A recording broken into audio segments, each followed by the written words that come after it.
புதுப்பாடல்கள் என்ற வரிசையில் வருகிறது. இது காதி மோதி என்று துவங்கும் திருப்புகழ். இதன் பலன் பொதுவாக பரம்பொருளை அடைவதுதான்.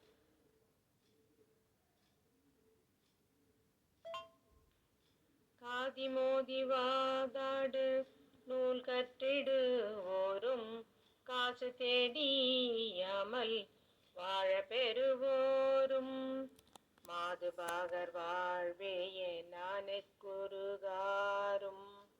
மாறிலாத காலனூர் பூக்கலைவாரே நாதரூபமானாத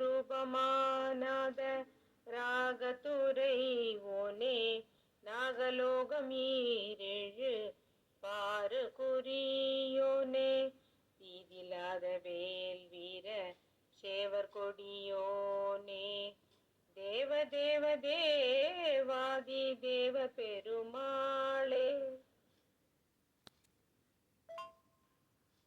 இதன் பொருள் என்னன்னாக்க, எதிர்த்து பேசியும் தாக்கியும் வாதம் செய்ய வல்ல நூல்களை கற்றவர்களும் பொருளை தேடி வைத்து ஒருவருக்கும் கொடுக்காமல் வாழ்க்கை நடத்துபவர்களும் பார்வதி பாகன் சிவபிரானது செல்வமே என்று உன்னை நினைத்து உள்ளம் உருகாதவர்களும் தர்மநெறி மாறாத பெரும் யம தர்மபுரிக்கு புகுந்து பிறந்து புகுந்து அலைச்சல் உருவார்கள்.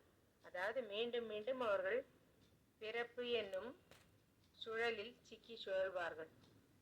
இசையுருவத்தோனே, மகாதேவர் சிவனின் உள்ளத்தில் வீற்றிருப்போனே, சொர்க்கலோகமாகிய 14 உலகங்களுக்கும் உரிமைக்காரனாக விளங்குவோனே. 14 உலகங்கள் சொல்றது அதலம், விதலம், சுதலம், தராதலம், மகாதலம், ரசாதலம், பாதாளம். அப்புறம் பூலோகம், புவலோகம், சுவர்லோகம், ஜனலோகம், தபோலோகம், மகாலோகம், சத்தியலோகம். இதுதான் 14 உலகங்கள் சொல்லப்படுறது. இந்த 14 உலகங்களுக்கும் உரிமைக்காரனாக விளங்குவோனே, தீமையே செய்யாத வேல் ஏந்தும் வீரனே, சேவலை கொடியாக உயர்த்தி பிடித்தவனே, தேவதேவனே, தேவாதி தேவர்களுக்கெல்லாம் தேவனாகிய பெருமாளே என்று பொருள்படுகிறது.